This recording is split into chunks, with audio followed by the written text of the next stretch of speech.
It's your boy Zuri with ZuCast, giving the latest news flash when it comes to this hip hop stuff. I'm with my main man, Rated R Levar. Make some noise. What's good? What's good, y'all? Look, man, I got a lot of questions for you. Hell yeah. But first, I want to ask you, how are you doing right now? I'm doing good, man. I've been putting together a lot of music. Just letting life kind of show me a little bit more, so I can have more stuff to talk about in my music and stuff like that. So, as far as life, I'm feeling good, man. I'm feeling real good. How are you, man? How you doing? I can't complain, man. ZuCast is back. For sure, man. We back, baby. We back. For sure. So, I'm excited. for those who don't know, who is Rated R Levar?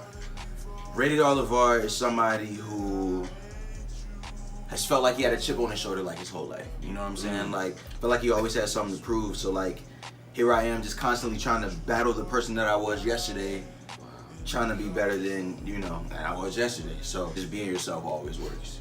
You know? See? Yeah. When did you start making music? I started making music like hip hop music. Well, I would say like I started making music in like 6th grade. Like, cause I started playing the saxophone and stuff like that. And yeah, man, it was real cool. Like just learning how to like organize sounds, being a part of a bigger purpose in myself. Cause in like bands and stuff, it's like 30 people, like, and y'all all gotta be cohesive to like make one sound good. Like, you know what I mean? So that jump really taught me how to be a team player. It really taught me how to just organize sounds, like I said. And yeah, so I would say back when I was like 12, like 11 or 12, and then ever since then I kind of took that influence, and yeah, man. That's beautiful. Yeah. What was your style early on? I was definitely on my like Lil Wayne, like lyrical wordplay. Shout out to Lil Wayne, bro, cause like lyrical wordplay is definitely the thing that's gonna keep music going in the future. You know what I'm saying? No matter how the times are looking right now, lyrical wordplay is definitely there. But definitely that boom bap sound, like boom bap early on, yeah. Do you have like any bars that you remember from your early career that you could spit for us right now? That was a wild question. That's crazy. That was a wild question. Alright, I got one. Okay, I got one. Alright, it goes like, yeah. Look, as I'm walking on these Richmond City streets, I reminisce about the person that I wanna be. I never suffer defeat, I'm always keeping it G. These vans up under my feet, I'm always keeping it me. Look, and I'm feeling like a politician. I'm so formal when I pick up the mic and I start spitting. You so wrong if you think you can't compare to this kid, because all my writtens are like those of legends, huh? And I'm not trying to brag, I'm just glad that I tapped into all this talent I have. Different managers telling me I'm the talent to grab, but really, I'm just chilling, making music and laughing. My team is the one standing behind me. I treat them like my kin, so I treat them like my family. And then something like that, you know what I'm saying? Yeah, word, you know what I'm saying? Something slight, you know what I mean? Wow, I used to really be on that, like, you know what I'm saying, that different wave, you know? And then I grew up, and then it was like all emotions from there. So, I guess I'm just wondering, what made you transition from that into the person that you are now? Because right now, I'm getting like the vibes of like a rock star. Yeah. And that type of person. So, I'm gonna be honest with you, bruh. I'm gonna be honest with you. Heartbreak turned me into a rock star, bruh. On everything, like, listen, before, I was very reserved. Like, my mom was like super like conservative, like, wanted me to go to church and like be a good boy, like, you know what I'm saying? Yeah. So I kind of stayed that way until like I met my ex, and she just like showed me a whole like different side of life, like, you know what I'm saying? Yeah. And then she broke my heart, and I was like, yo, like, F it, like, I want to turn up, I want to be something different, like, I want to tap into that wild side that I know I have, like, so I would say that's around like 2016. I really just was like, F it, bro, like, I want to start being more emotional. I started listening to Cudi more, like a lot more Ye, like, you know what I'm saying? And I really tapped into that, like, that musical side, bro. And ever since then, I just been on my rock star stuff, man. That's what's up, man. Yeah, for sure. Love will do that to you. Look, who you telling? I'm in high school right now, Man. bro. These girls will take your heart, slice it, dice it, put it in the skillet, and just eat a little bit of it and throw the rest of it in the trash can. Who You you feel me? telling? That's how it is. Who do you make music for? Who do I make music for? Yeah. I make music for the people who were told their whole life that they couldn't do something. I make music for the people who feel so many emotions like throughout the day, and they just want that one moment at my shows to express like themselves and just like turn up for my 30-minute set and let out that hate, let out the like anxiety, because anxiety is like a killer, man. Yeah. I make music for people who really just want to feel something that they can't feel in their everyday life. So when they turn my music on, they're like, yo, I hear this dude's pain, like, and I feel the same. Or they're like, I hear this dude's turn up, and I want to turn up with him, like, you know what I mean? Shout out my ragers. I love y'all, by the way. Ragers. Yo, what is a rager? A rager, I'm gonna be honest with you, a lot of influence from this guy. Travis Scott, gotta give all the credits, bro. Like, when that rager shit, like, totally Travis Scott influence. But it's like, I feel like I'm a rager for him, like, you know what I'm saying? And I feel like, I watched a couple of his interviews, and he was always saying, like, how he wanted to just be the influence for people to start carrying his legacy, like, you know what I'm saying? And it might be too soon to say, but I feel like I'm a decent pioneer to carry that, like, rager legacy that we don't have in Virginia, like, you know what I'm saying? It's people out here who want to just lose their mind at shows and, like, say F everything. Like, bro, I want to live in this moment because I might not wake up tomorrow. Yeah. That's a rager. That's a rager. Bro. And I do this for y'all. I was just watching / listening to the little Travis Scott performance at Gulf Ball. Yeah. Like, what was it, last summer? Right. Bro. Crazy. Amazing. Like, even the Astroworld tour, he's still on tour, right? Leg 2. You went. Leg 2. I missed him like 3 different times. He went to like Brooklyn, Manhattan. He went to North Carolina, Washington, D.C. He's going to be at Something in the Water next weekend. By the way, are you going to Something in the Water? All right, so I bought my ticket to Something in the Water. Okay. But it's literally going to be the most hectic festival I've ever, like just seen happen. Because, first of all, Virginia Beach is not that big. It's going to be mad people there. I couldn't find nowhere to stay. Hotels like $5,000. It's not worth it. I bought a 3-day pass, bro. I sold it literally like 3 days ago. Shout out to the person I sold it to. I hope y'all have a great time. But I will not be there. Do you think it's going to be like Fire Festival? I don't even know what Fire Festival is. But if you're talking about like a festival Like, that's just the one that you tell people, wait, is that the like Netflix special, yeah, Joe? the one that went wrong. Yeah. I'm catching a lot of like Fire Festival vibes. Like, I'm catching like people gonna come there thinking it's gonna be like, and it's really just gonna be like the most random. Cause you gotta think about it, but Virginia Beach is not that big. Like, shout out to Vibes to Sage, you from 7-5, like, you know, Virginia Beach is not that big. Like, this is risky. This is very, very risky. I don't know. Crazy. The only reason I was going was to see like Uzi, Deepak Chopra, Travis, Pharrell, Push, Nas. Like, that's about it. Like, but I told myself, I was like, next time I see Travis live, because I saw him in 2016 when he came to the Homecoming VCU Festival. Yeah. I remember that. I was like, next time I see him live, I'm gonna be on stage with him. So maybe this is the universe telling me like, hey man, you're still not supposed to do that. You got a little bit more time. So, you know. Wow. But yeah. Are you going to the festival? Bro, I wanted to go. Yeah. Couldn't get my hands on any tickets. You should have told me. I would have sold you the ticket. Bro, I mean, I had the money, but it's like, I don't know if I wanted to spend. All right. So this is basically what happened. I'm going to show you what happened. The early bird tickets came out at $150. Right, I remember those. Dropped at like, I forgot what o'clock, but something o'clock. Yeah. A few minutes later, like $175. A few minutes later, $195. I'm like, yo, what's going on? It's gonna went up. And now my friends is talking about, oh, I'm gonna just go to Virginia Beach anyways. We just gonna kick it out there. I'm like, bro, I don't know. Like, yeah, it might get kind of crazy. No, I definitely feel like it's gonna get crazy. I feel like it's gonna be a lot of people out there who not even there for the show type. You know what I'm saying? Yeah. Like, cause it's beach weekend. Like, most of the hotels are already booked. Like, you know what I mean? Yeah. Messy for real. Very messy. But shout out for real though. Yeah. That was beautiful though. Like, this whole idea is beautiful. Yeah, man. It was real dope. It's real dope. I think Travis gonna turn up. Uzi, oh my god.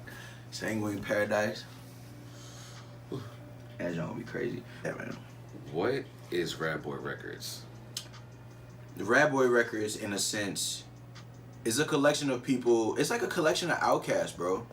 I feel like most of us in high school weren't like the guys in high school. Like, you know what I'm saying? Dude, I was a lame.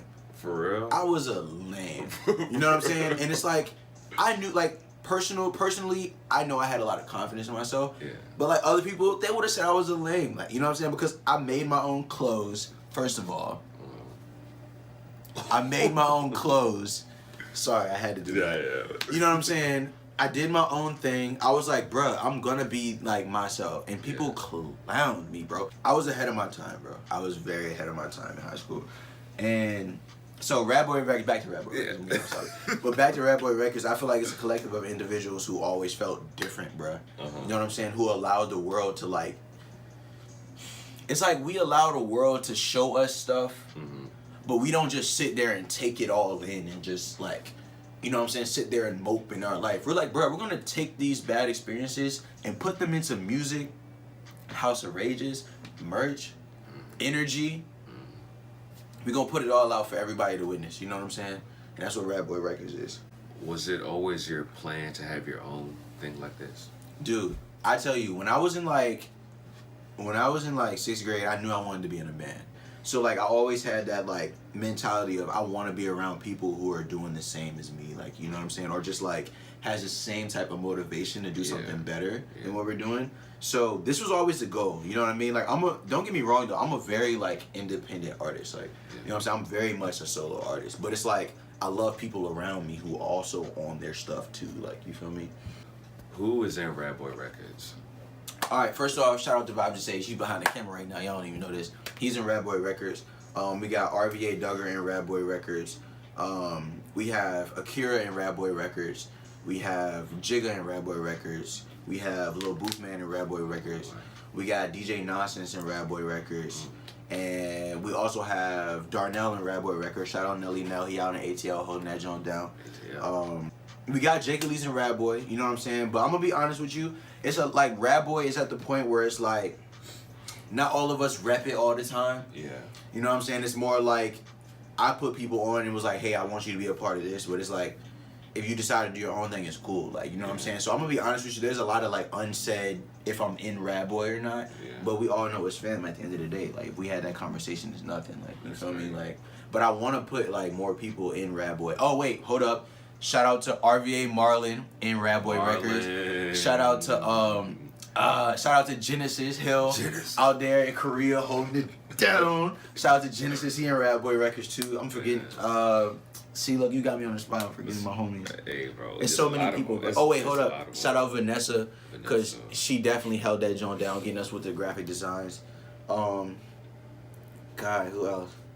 That's about it. If I forgot anybody, bro, I love you. I swear to God, I love you. I just. Yeah, you know. But go ahead. So one of the things that you do with Rad Boy Records is have a little party/show called the House of Rage. Love it. Yes. House of Rage. Yes. Explain to them, what is the House of Rage? All right, House of Rage started when I wanted to be the guy who put house shows together. Like there was a need for house shows back in like what was it, like 2016. Like 2017, like around that era, there was a need for it, bro. There was a need for people to be able to like, cause I know high school kids want to come out to stuff too, like, you know what I'm saying? And nobody always want to be in a club, like charging like $10 a head. So I hit up Van Silk and I was like, yo, excuse me, this yak. But I was like, yo, I want to like put together a house show, you know what I'm saying, and charge like $3 a head. Yeah. I want girls to be able to come in there and twerk, it'd be a party, and it'd be a show outside. So that whole thing was just to give people the freedom, bro. And I always just wanted to give people the freedom that I never had, like, growing up. You know what I'm saying? I had to fight with my parents to get my own stuff, like, you know what I'm saying? But House of Rage is a place for people to really just express themselves. If you anxious, bro, if you tired of your job, if your girlfriend is blowing your mind, boyfriend blowing your mind, life, parents, stress, come to House of Rage, punch a couple people in the face, walk out and feel so much better about your life. That's what House of Rage is about. Yeah. Yeah. So when is the next one? Ooh. The next House of Rage. Exclusive. Summertime. Summer 2K19. Yeah. It might be the last one though. I threw that out there. Whoa. I haven't been talking about this. All right, you getting this exclusively here. Only at ZuCast. Don't get it twisted. Yeah. This might be the last House of Rage. So if I do throw it, everybody better be there because it might not happen again. Now, you seem like the type of man to have a lot of success when it comes to throwing parties. So I want to know, what are the major keys to throwing a lit party? Rule number 1, tell all the neighbors.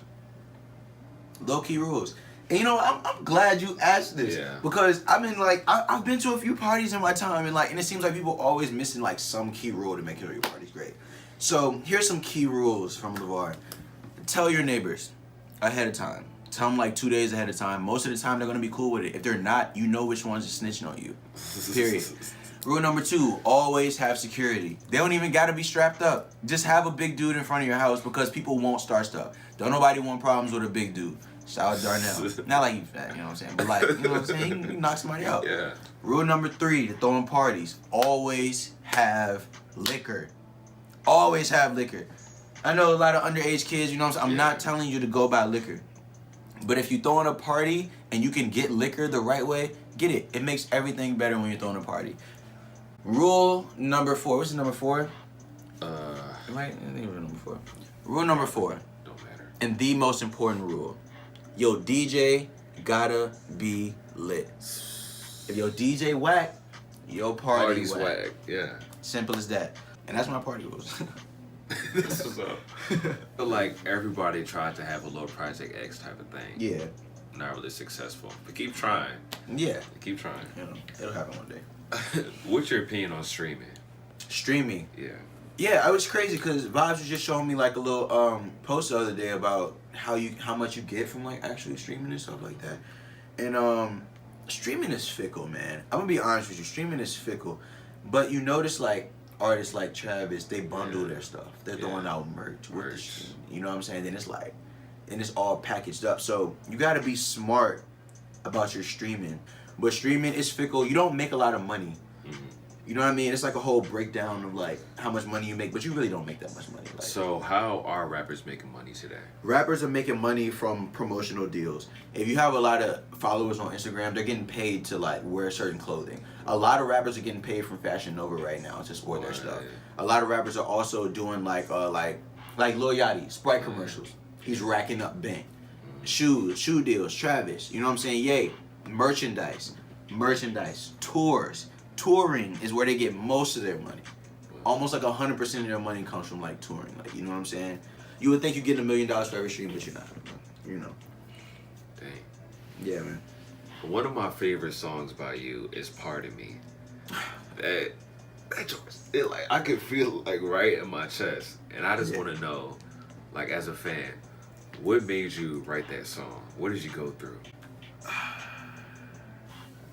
I was going through a rough time with my ex at the time. It was like right before I was going to LA. Ooh. So it was like late September, early October. And I was going through some stuff with my ex, bro. And I was just hurt, bro. Like I was real life just hurt. My cousin had sent me the beat. I think Art from the Four was in the studio with me when I made it. And yeah, shout out Art from the Four. And like I literally just played the beat, started that jump, just recording, and I just freestyled the whole thing. Word. I didn't write none of that. That was all from my heart, bro. And I just literally just went in and spoke. And it was like I was asking her to forgive me for all the times where I like raged out, like, you know what I'm saying? Or like I let my emotions get the best of me. But then it was also telling her like I can't deal with this. Like forgive me, but I can't deal with this. Like, you know what I mean? And that's one of my favorite songs. Shout out my little sister because she loves that song. Like, shout out to you. Like too, that song's real personal. So if anybody else is like going through that right now, like it's okay to say sorry. Like it's okay to ask for forgiveness, but it's also okay to realize that that's too toxic. Like, yeah. What's your writing process? Kind of similar to Pardon Me, bro. I really don't write. Like you just freestyle. I don't write most of my stuff. Like half the time I'm really just like getting on the mic and just saying whatever's on my mind. I'll mumble for like 3 minutes and then just like add words here and there, and next thing you know I got a hit. Like, you know what I'm saying? Or sometimes I'll genuinely write a song, like, but I feel like it's a lot more uncomfortable for me, like, when I'm writing songs, like, you know what I'm saying? Because it's like I'm trying too hard. Sometimes I'll just hop on there and just let my heart speak, And sometimes I repeat words that I use in other songs, but you still feeling that, like, you know what I'm saying? It's about like the energetic, like the emotional connection rather than like what I'm saying, like, you know what I mean? Yeah, man. What is your ultimate goal? Huh? That's a big question. My ultimate goal, enlightenment, bro. Like 100% nirvana. Like when I'm like on my deathbed, I want to know that I did everything that I wanted to do. Like I just want to be completely happy, bro. And I want to know that I help people like go about their day. If somebody could play my song and stop themselves from killing themselves, like I did my job. Like, you know what I'm saying? Or like if somebody could play my song and then be like, yo, my day is that much better. Yeah. Or like this joint made me call my mom. You know what I'm saying? This joint made me talk to my sister. Like that moment is right there, bro. Like that real human experience and like emotion, that's my goal, bro. It's to like show people that it's okay to feel stuff, bro. You know? It's deep. Yeah. So as we're about to wrap this interview up, is there any new music on the way? We want to know. First, I want to say shout out to you, bro. Shout out to you, cause I've had the best time sitting here talking with this guy. Like y'all don't understand. Like this is literally so great. Like I really appreciate that. But that's new music. That was cool, right? It's not understand. That was cool. It was cool. They don't know. We in synchronicity right now. But nah, man. New music. Yeah, I got an album coming out, and that joint wild. Like that joint wild, and it's on some stuff that I've never really done before. Like, you know what I'm saying? It's on some like. It's on some different stuff. Like, I'll play it for you after this. Y'all can't hear it. Oh, so I can't hear it. But have you listened to my song Toxic? I don't know if you listened to it. Is that the one with the music video? Yeah, the one on Instagram. With the little thing at the what, the strobe like thing at the end? Oh no, that's Memories. Oh shoot. That's Memories. Shoot. I dropped a new video for Toxic on my Instagram. And it's like a rock song, like, but it has EDM in it. It's like crazy switch up. Excuse me. But yeah, it's kind of like along the lines of what I did for Hollywood Cemetery, and but it's like if Hollywood Cemetery met Yeezus, like a lot of Yeezus influence in that jump. But I don't want y'all to think like it's too much electronic, because it's not. Like it's songs on there for everybody. Like everybody, bro. Like every genre except for country, because I'm gonna leave that alone right now. I'm gonna leave that to Lil Nas. Yeah, right? I was ready to say that. Hey, bro doing his thing, like he got it on lock. I'm gonna leave that joke. Like you got it, bro. But no, the album is gonna be great, bro. Like I'm gonna tell y'all right now, I ain't told nobody this, so this is exclusive right now. I'm gonna drop a chopped and screwed tape of all my bops. So you might hear a Pardon Me on that jump. You might hear Serenade on that jump. You might hear Monster. For all my real fans, you might hear Monster on that jump. But I'm gonna drop a chopped and screwed jump in probably like a week. I might drop it tomorrow because it's 420. I might drop it tomorrow. You never know. Like I'm gonna just drop some stuff and it's gonna be fire. So yeah, that's basically what I got going on. But Rap Mania, make sure all y'all come out to Rap Mania, bro. It's gonna be crazy. I got my band with me. Shout out Deshaun, shout out Marlon, shout out Brandon. Like we going crazy, bro. It's gonna be crazy. Y'all want to see some new music? Just great everything. Come to Rap Mania on Tuesday, April 23rd, 7 p.m. $10 at the door. Yes, sir. Had to throw that little promo in there. You know what I'm saying? We appreciate that. Yeah, man. Where can we find you on social media? Social media, man. You already know where to go. Get me at Rated R Levar. That's Levar. Check me out on Instagram. Check me out on Twitter. Go on YouTube. You can search me at Rated R Levar. All that stuff. You know what I'm saying? And reach out to me too. If you feel like my music connected with you, just like he, felt like part of me. If you feel the same way, reach out to me. I want to talk to you guys. I want to interact with you guys. I want to help your life. I want to get influence from y'all. I want to know how I can produce more stuff just a custom for you. Hit me up. Follow me. I'll follow you back. And you can follow me on Instagram at Zuri the Artist. That's ZURITHEAT. Wait, no. AR Artist. Zuri the Artist. Yes, sir. And on Twitter. I don't really be on Twitter. I don't even know how to work that.